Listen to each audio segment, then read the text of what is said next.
Hello guys, good evening. May ipapakita lang ako sa inyo. Ito yung unit natin na Dell Optiplex 3060.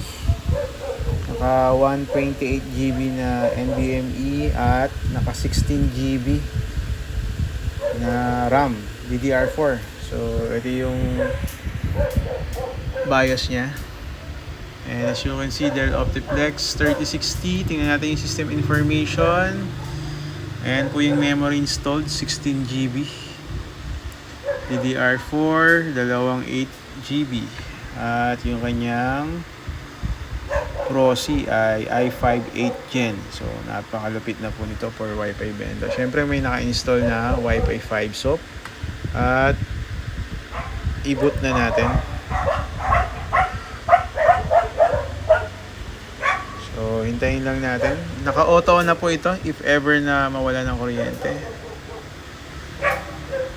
Ayan, pause muna natin. Kailangan pa ba? Hindi na. Ayan, booting, Wi-Fi 5. Ito po guys ay order na ni customer, no? At 11,000 plus shipping fee. Brand new po yung NVMe nito. 128. So, sobra-sobra na yun kasi ang nagagamit lang ng system ay 3 GB lang. Ayan, nag-boot na siya. As you can see, 1 Gbps yung kanyang Ethernet port. At nag-boot na siya sa VLAN. Try nating mag-connect. Mini PC test.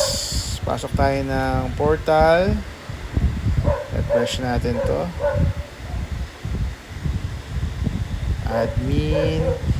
Ang nakalagay po dito na version is 3578 RC6. So, hindi pa siya yung latest version. Kasi yung latest version natin ay may bug pa for this particular model. So, yan po yung pinaka-stable sa kanya. Yung R 3.5.78 RC6. So, login tayo.